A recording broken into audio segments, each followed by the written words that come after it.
Warahmatullahi wabarakatuh. Innal hamdalillah nahmaduhu wa nasta'inuhu wa nastaghfiruh wa na'udzu billahi min shururi anfusina wa min sayyiati a'malina. May yahdihillahu fala mudhillalah wa may yudlil fala hadiyalah.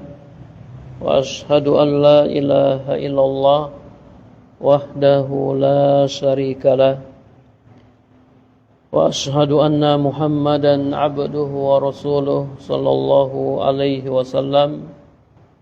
Qala Allah ta'ala fi kitabihil karim, ya ayyuhallazina amanu taqullaha haqqa tuqatih wa la tamutunna illa wa antum muslimun. Amma ba'du, para jamaah rahimakumullah, kita lanjutkan kajian kitab Al-Wajibat. Kita masih membahas macam-macam kufur akbar. Kufur akbar yang kedua, an-naw'u tsani kufrul iba wal istikbar ma'at tasdiq. Yang kedua, kufur karena enggan dan sombong walaupun disertai pembenaran. Wa dalilu qaulu ta'ala, dalilnya firman Allah Ta'ala surat Al-Baqarah ayat 34. Wa id qulna lil malaikati isjudu li adama fasajadu illa iblisa aba wastakbara wa kana minal kafirin. Dan ingatlah ketika kami berfirman kepada para malaikat, sujudlah kamu kepada Adam, maka sujudlah mereka kecuali iblis. Dia enggan dan sombong, dan dia adalah termasuk golongan orang-orang yang kafir. Kufur ini lebih ringan daripada kufur yang pertama. Masih ingat kufur yang pertama? Kufur takzib, kufur karena mendustakan. Kalau ini kufur karena enggan dan sombong, walaupun disertai pembenaran.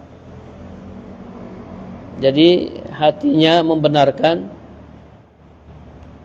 namun dia enggan dan sombong. Jadi kufur ini lebih ringan daripada kufur pertama, namun hukumnya sama-sama termasuk kekufuran.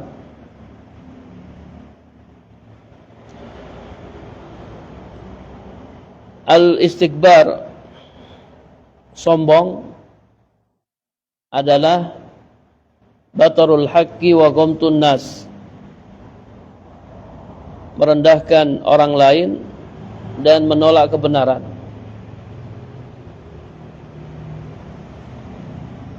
Merendahkan orang lain dan menolak kebenaran bisa menyebabkan seseorang jatuh dalam kekufuran.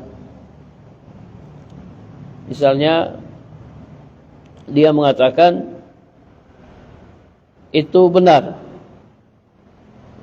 apa yang kamu sampaikan itu benar, tapi saya tidak mau menerimanya. Walaupun sebenarnya dia membenarkannya dalam hatinya. Jadi hatinya membenarkannya, dia tahu itu benar, namun dia tidak mau menerimanya. Ini sombong, menolak kebenaran. Hukumnya kafir. Orang-orang kafir semacam ini banyak. Wa hadzal naw' huwal ghalibu ala kufri a'da'ir rusuli. Jenis kafir inilah yang banyak dilakukan oleh musuh-musuh para rasul. Kalau kufur yang pertama, kufur takzib, itu jarang ada yang kufur karena mendustakan. Tapi kalau kufur karena sombong, karena tidak mau menerima kebenaran, ini banyak. Bahkan musuh-musuh para rasul, kekafiran mereka ya karena ini, karena sombong.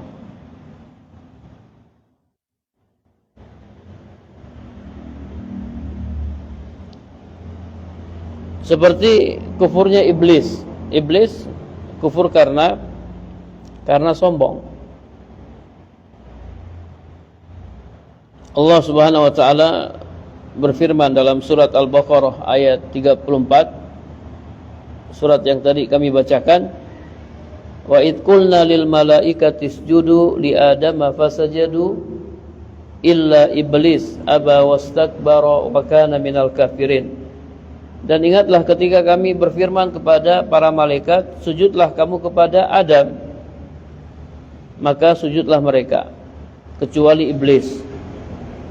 Dia enggan dan sombong, dan dia termasuk golongan orang-orang kafir. Perhatikan ayat ini.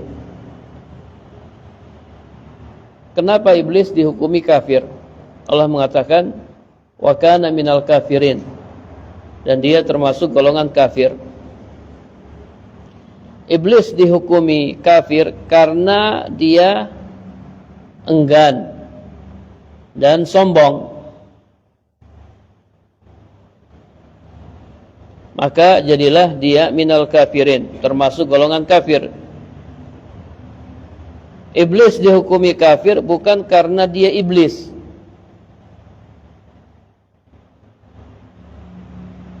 Karena sebelumnya iblis ini beriman. Bahkan kalau antum baca beberapa buku, ada yang menyebutkan iblis ini dulu muallim al-malaikah, gurunya para malaikat, ustadznya para malaikat. Ya, mungkin dulu yang sering isi kajian iblis, jamaahnya para malaikat. Jadi makhluk yang taat kepada Allah Subhanahu wa taala.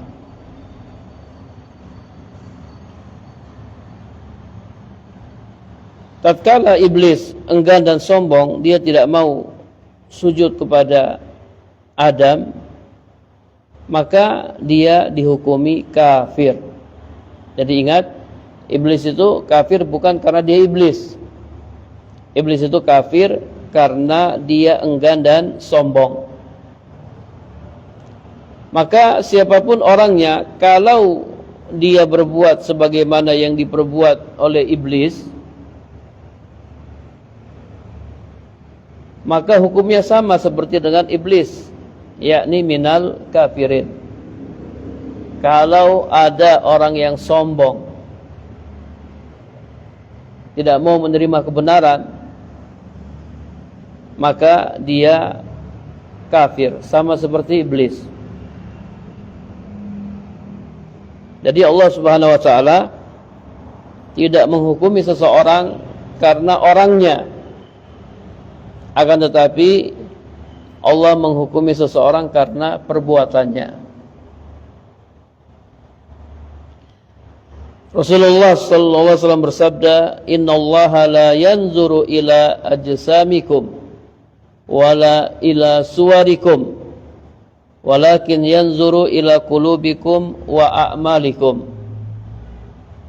Sesungguhnya Allah tidak melihat pada jasad dan rupa kalian, akan tetapi Allah melihat pada hati-hati kalian dan amalan-amalan kalian. Orang yang hati dan amalnya bagus, maka dihukumi bagus walaupun jelek rupanya. Dan orang yang hati dan amalnya jelek, maka dihukumi jelek walaupun bagus rupanya. Jadi ingat, Allah Subhanahu wa taala menghukumi seseorang bukan karena rupanya, Akan tetapi Allah menghukumi seseorang karena perbuatannya. Kalau dia sombong, menolak kebenaran, meremehkan orang lain, maka dia bisa kafir.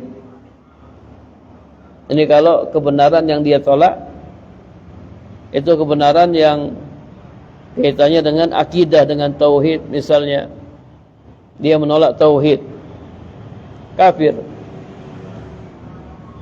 Menolak untuk beriman kepada Allah, kafir. Walaupun hatinya membenarkannya, walaupun hatinya percaya, maka dia kafir.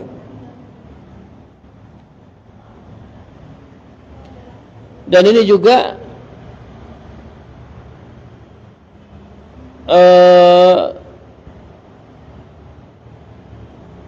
sebab kafirnya Abu Talib, paman Nabi sallallahu alaihi wasallam. Abu Talib dia enggan menerima dakwah Rasulullah sallallahu alaihi wasallam walaupun dia membenarkannya. Jadi hatinya membenarkannya. Namun dia dibelenggu oleh rasa gengsi, pengagungan terhadap nenek moyangnya, dan takut dicelah oleh kaumnya. Abu Talib pernah berkata, kalaulah bukan karena khawatir celaan kaumku, niscaya engkau wahai Muhammad akan dapati aku adalah orang yang paling menerima terhadap apa yang engkau serukan. Ini perkataan Abu Talib kepada Nabi Muhammad sallallahu alaihi wasallam. Jadi semata-mata karena takut celaan kaumnya. Kalau dia masuk Islam, dia akan dicela oleh kaumnya.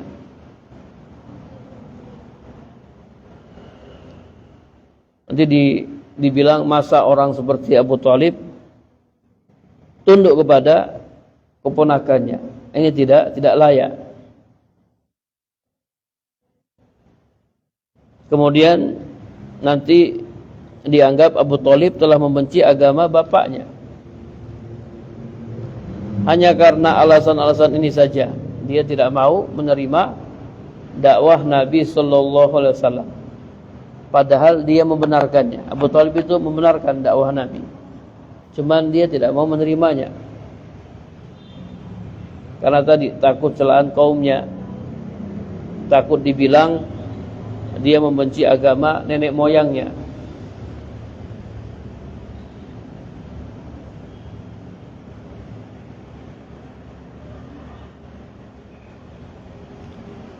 Dalam sebuah riwayat disebutkan, lamma hadarat Abu Talib al-wafatu ja'ahu Rasulullah sallallahu alaihi wasallam. Ketika Abu Talib hendak meninggal dunia, Rasulullah sallallahu alaihi wasallam datang menjenguknya. Indahu wa Abdullah bin Abi Umayyah wa Abu Jahal. Ketika itu di sisi Abu Talib ada Abdullah bin Abi Umayyah dan Abu Jahal. Nabi tetap berharap pamannya masuk Islam. Nabi berkata, ya ammi qul la ilaha illallah kalimatan uhajju laka biha indallah. Wahai pamanku, ucapkanlah la ilaha illallah, sebuah kalimat yang dengannya aku akan membelamu di sisi Allah atau di hadapan Allah. Lalu Abdullah bin Abi Umayyah dan Abu Jahal berkata, atarghabu an millati Abdul Muttalib? Apakah kamu membenci agamanya Abdul Muttalib? Kemudian Nabi kembali mengulang, wahai pamanku, ucapkanlah la ilaha illallah, sebuah kalimat yang dengannya aku akan membelamu di hadapan Allah. Ketika Nabi mengucapkan kalimat ini, maka Abdullah bin Abi Umayyah dan Abu Jahal kembali berkata, apakah engkau membenci agama Abdul Muttalib, agama bapakmu?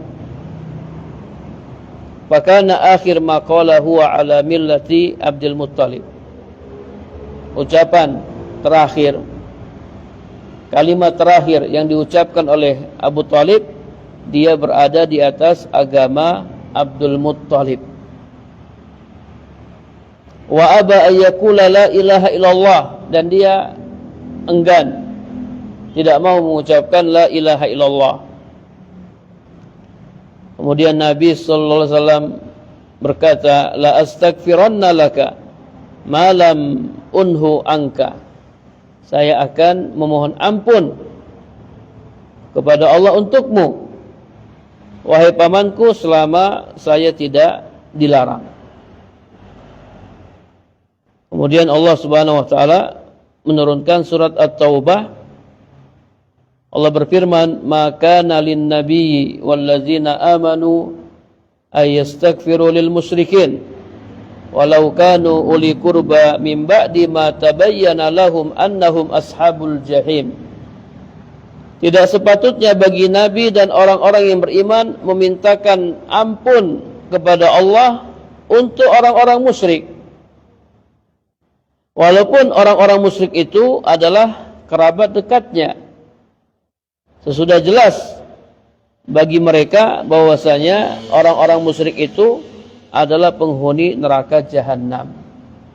Jadi Allah Subhanahu wa taala melarang Nabi Muhammad sallallahu alaihi wasallam untuk memohon ampun kepada Allah buat pamannya.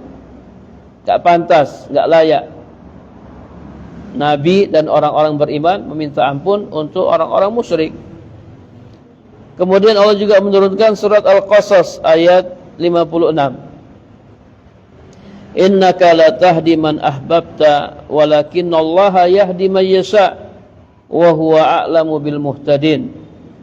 Sesungguhnya kamu tidak akan dapat memberi petunjuk kepada orang yang kamu kasihi, orang yang kamu cintai, tetapi Allah memberi petunjuk kepada orang yang dikehendakinya, dan Allah lebih mengetahui orang-orang yang mau menerima petunjuk. Hidayah di sini maksudnya hidayah taufik. Hidayah taufik itu hanya di tangan Allah. Adapun hidayatul bayan wal irsyad ini bisa dilakukan oleh manusia. Hidayatul bayan wal irsyad ini artinya menjelaskan kebenaran. Manusia bisa menjelaskan kebenaran. Salat, ya, hukumnya wajib, ayo kita salat. Ini hidayatul bayan. Akan tetapi orang itu salat atau tidak salat, itu hidayah taufik. Hidayah taufik. Kita jelaskan tentang Islam. Islam itu seperti ini, Islam itu seperti itu. Tapi tidak semua orang mau masuk Islam. Yang mau masuk Islam hanyalah orang-orang yang diberi hidayah taufik oleh Allah Subhanahu wa taala. Jadi hidayah taufik itu di tangan Allah, sementara hidayatul bayan wal irsyad ini bisa dilakukan oleh manusia. Manusia bisa menjelaskan mana yang benar dan mana yang salah.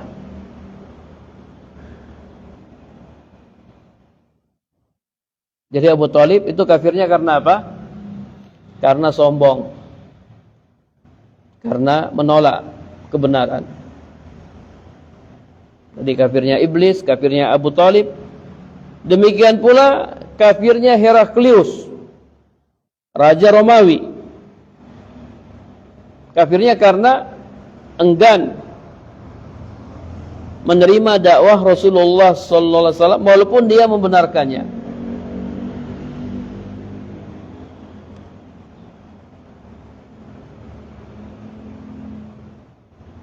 Dalam buku Sirah Nabawiyah Raudhatul Anwar dikisahkan setelah Heraklius bertanya kepada Abu Sufyan yang waktu itu masih kafir tentang Nabi sallallahu alaihi wasallam, Heraklius berkata, jika apa yang kau katakan adalah benar, maka dia akan dapat menguasai wilayah yang dipijak oleh kedua kakiku ini. Aku tahu bahwa dia akan diutus. Aku tidak menyangka ternyata dia dari bangsa kalian. Jika saja aku dapat memastikan bahwa aku akan bertemu dengannya, niscaya aku akan memilih bertemu dengannya. Jika aku ada di sisinya, pasti aku cuci kedua kakinya sebagai bentuk penghormatan terhadap Nabi sallallahu alaihi wasallam. Selanjutnya Heraklius mengumumkan kepada para pembesar Romawi untuk berkumpul di istana miliknya dan memerintahkan agar semua pintu ditutup. Begitu dia sudah kumpulkan masyarakatnya. Lalu dia berkata, wahai orang-orang Romawi, apakah kalian ingin mendapatkan kemenangan dan petunjuk yang lurus serta tetapnya kerajaan kalian ini? Kalau kalian ingin, maka ikutilah Nabi itu, yakni Nabi Muhammad sallallahu alaihi wasallam. Heraklius dia suruh ya rakyatnya untuk mengikuti Nabi sallallahu alaihi wasallam. Apa yang terjadi? Maka orang-orang pun berlarian seperti larinya keledai liar menuju pintu-pintu. Namun mereka dapati pintu-pintu tersebut terkunci. Kemudian Heraklius ketika melihat kejadian itu, maka dia pun berkata, kembalilah kalian kepadaku. Sebenarnya aku hanya menguji kesungguhan kalian terhadap agama kalian. Dan aku benar-benar telah melihatnya. Ternyata kalian adalah orang yang sungguh-sungguh di atas agama kalian. Lalu mereka pun bersujud kepadanya dan merasa ridho. Maka dari kisah ini ya para jamaah yang dirahmati Allah Subhanahu wa taala, Heraklius telah mengetahui Nabi sallallahu alaihi wasallam dan membenarkan kenabiannya. Dia benarkan. Namun dia dikuasai oleh apa? Oleh kecintaan terhadap tahta kerajaan, sehingga dia tidak mau masuk Islam. Dia tidak mau menerima dakwah Nabi sallallahu alaihi wasallam. Padahal dia membenarkan Nabi, tapi dia sombong, menolak kebenaran. Maka dia kafir. Heraklius kafir. Inilah beberapa contoh kufur dalam bentuk iba wal istikbar, enggan dan sombong walaupun dia membenarkan. Jadi ya kalau kita perhatikan, alasan orang menolak kebenaran itu banyak. Alasan orang menolak kebenaran banyak. Di antaranya takut dicela oleh kaumnya. Seperti siapa? Abu Thalib. Atau karena kedudukan dan kekuasaan. Seperti siapa? Heraklius.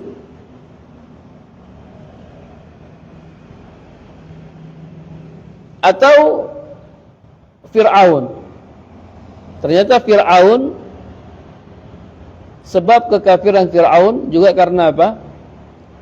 Karena menolak kebenaran. Kemarin sudah kita singgung ya, ketika kita bahas kufur takzib, kufur karena mendustakan. Ini jarang ya. Jarang ada orang yang kafir karena takzib, karena mendustakan para nabi dan para rasul. Kemudian Anda sudah singgung, hatta Fir'aun. Fir'aun ini tokoh kekufuran, orang yang mengaku dirinya sebagai Tuhan. Hatta Fir'aun Sebab kekafiran Fir'aun karena dia sombong dan menolak kebenaran yang dibawa oleh Nabi Musa alaihissalam. Makanya dalam surat An-Naml ayat 14 Allah Subhanahu wa taala berfirman tentang Fir'aun dan kaumnya.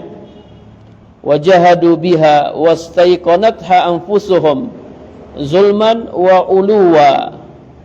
Dan mereka mengingkari mukjizat-mukjizat tersebut karena kezaliman dan kesombongan, padahal hati mereka meyakini kebenarannya. Hati mereka meyakini kebenarannya. Jadi hati-hati dengan kufur ini, karena banyak orang yang kufur disebabkan apa? Istikbar, sombong dan menolak kebenaran. Terkadang ada orang dia berkata, "Ustaz, apa yang antum sampaikan benar, Ustaz. Benar, berdasarkan dalil dari Al-Quran dan Sunnah. Tapi saya tidak mau menerimanya. Saya tidak mau menerimanya karena bertentangan dengan kebiasaan masyarakat, bertentangan dengan adat di masyarakat." Ini sombong, menolak kebenaran. Jadi dia tahu apa yang kita sampaikan benar, tapi dia tidak mau menerimanya. Tadi karena banyak alasan tadi. Karena takut dicela oleh kaumnya. Aduh, kalau saya ikut Ustaz, saya akan dicela oleh kaum saya. Akhirnya dia tidak mau mengikutinya.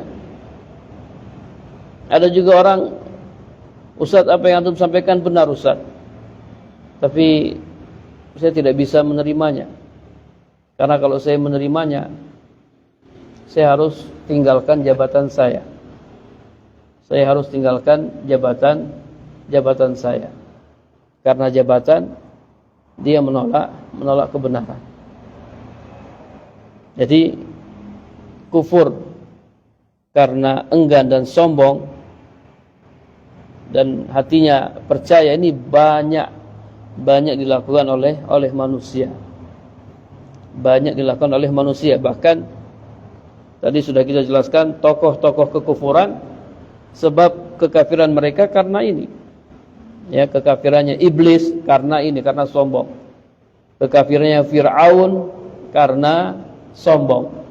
Kekafirannya Heraklius karena sombong. Kekafirannya Abu Talib karena sombong.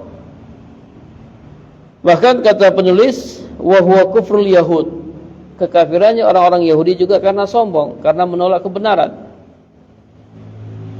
Allah Subhanahu wa taala berfirman dalam surat Al-Baqarah ayat 89, "Falamma ja'ahum ma 'arafu kafaru bihi." Ini orang-orang Yahudi. Tatkala datang kepada mereka apa yang telah mereka ketahui, kafaru bihi. Mereka mengingkarinya. Mereka mengkufurinya. Para jemaah yang dirahmati Allah Subhanahu wa taala, jadi ingat bahwa kebenaran itu menuntut agar kita tunduk kepadanya dan mengikutinya.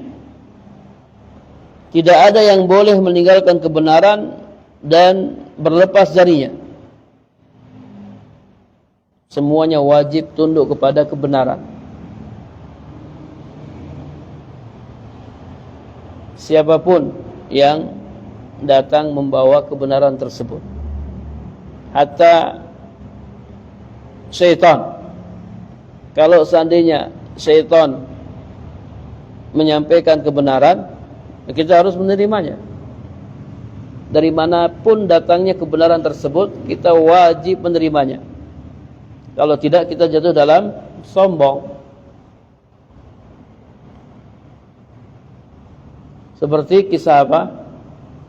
Yang setan menyampaikan kebenaran, kisah apa? Kisah Abu Hurairah ketika menjaga harta zakat. Kemudian datang pencuri, dia mencuri harta zakat, ditangkap oleh siapa? Abu Hurairah. Kemudian dia berkata, saya ini orang miskin, tolong lepaskan saya. Dilepaskan. Pagi harinya Nabi bertanya, wahai Abu Hurairah, ma fa'ala asiruka, apa yang dilakukan oleh tawananmu semalam? Kemudian Abu Hurairah cerita, dia datang mencuri harta zakat, saya tangkap, saya mau adukan dia, tapi dia mengatakan dia orang yang miskin, orang yang butuh. Saya kasihan, akhirnya saya lepaskan. Kata Nabi, saya'ud, dia akan kembali. Dan ternyata benar. Malam berikutnya dia kembali dan ditangkap lagi sama Abu Hurairah sampai 3 kali. Nah, yang ketiga kalinya Abu Hurairah berkata, saya akan adukan kamu kepada Rasulullah SAW. Ini sudah ketiga kalinya. Kemudian kata setan, kata si pencuri, wahai Abu Hurairah, maukah aku ajarkan kepadamu sebuah ayat yang kalau kamu baca, kamu akan dijaga oleh syaitan, oleh jin. Abu Hurairah ini orang yang sangat tamak terhadap ilmu. Kemudian Abu Hurairah bertanya, ayat apa? Lalu kata si pencuri, ya ayat kursi. Siapa yang baca ayat kursi, maka Allah akan menjaganya dari gangguan syaitan. Pagi harinya Abu Hurairah ceritakan apa yang terjadi kepada Nabi sallallahu alaihi wasallam. Kemudian kata Nabi, ya benarlah apa yang dikatakan oleh orang itu. Wahai Abu Hurairah, tahukah kamu siapakah ya orang yang bertemu denganmu 3 malam berturut-turut? Abu Hurairah berkata, Allah wa Rasuluhu a'lam. Allah dan Rasulnya yang lebih tahu. Kemudian kata Nabi, zaka syaitan, itu adalah syaitan. Jadi dari hadis ini ada banyak faedah yang diambil oleh para ulama. Di antaranya ya kebenaran walaupun datangnya dari syaitan, maka wajib diterima. Karena siapa yang tidak menerima kebenaran, dia termasuk orang-orang yang sombong. La yadkhulul jannah, tidak akan masuk surga orang yang di dalam hatinya ada seberat biji sawi dari kesombongan.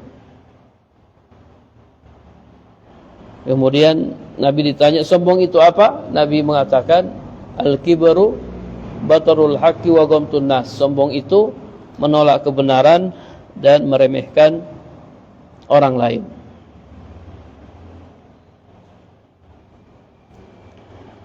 Para jemaah yang dirahmati Allah Subhanahu wa taala, kemudian yang terakhir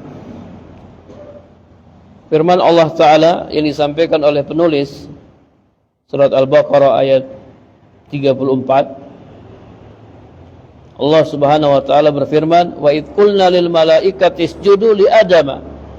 Dan ingatlah ketika kami berkata kepada para malaikat, sujudlah kepada Adam. Sujud di sini bukan sujud ibadah. Sujud di sini sujud takriman. Sujud dalam rangka menghormati. Wa hadhihi karamatun azimatun min Allah taala li Adam. Ini adalah kemuliaan yang besar dari Allah Subhanahu wa taala untuk Nabi Adam. Masyaallah, Allah suruh para malaikat untuk sujud kepada Adam. Imtanna biha ala dzurriyyatihi, dan sebagai anugerah kepada anak cucu Adam, di mana Allah Subhanahu wa taala mengabarkan bahwasanya Dia memerintahkan para malaikat untuk sujud kepada Adam. Fasajadu ay al malaikati kulluhum imtisalan li amrillahi ta'ala. Lalu seluruh malaikat sujud karena melaksanakan perintah Allah Ta'ala. Illa iblis, kecuali iblis, aba wastakbara, dia enggan dan sombong. Kama qala ta'ala, sebagaimana dalam ayat yang lain, dalam surat Al-A'raf ayat 12, Allah Subhanahu wa taala berfirman, qala ma mana'aka alla tasjuda id amartuk. Allah berkata, apa yang menghalangimu untuk sujud ketika aku perintahkan kamu? Qala ana khairun minhu khalaqatani min nar wa khalaqatahu min tin. Iblis berkata, saya lebih baik darinya. Engkau ciptakan saya dari api, sementara engkau menciptakannya dari tanah. Ketika iblis mengatakan hal ini, ya, dia sombong, dia merendahkan Nabi Adam, saya lebih baik darinya. Engkau ciptakan saya dari api, sementara engkau menciptakannya dari tanah. Ketika iblis mengatakan perkataan ini, lu'ina wa turida, maka dia dilaknat dan diusir dari surga. Wa kana minal kafirin, maka dia termasuk golongan kafir. Wa hakaza man fa'ala kama fa'ala. Demikian juga siapa yang melakukan seperti apa yang dilakukan oleh iblis, fahuwa misluhu, maka dia sama seperti iblis. Wa ma rabbuka bizallamil lil abid, dan Rabbmu tidak menzalimi seorang pun. Siapa yang melakukan seperti yang dilakukan oleh iblis, sombong, tidak mau menerima kebenaran, merendahkan orang lain, maka dia sama seperti iblis.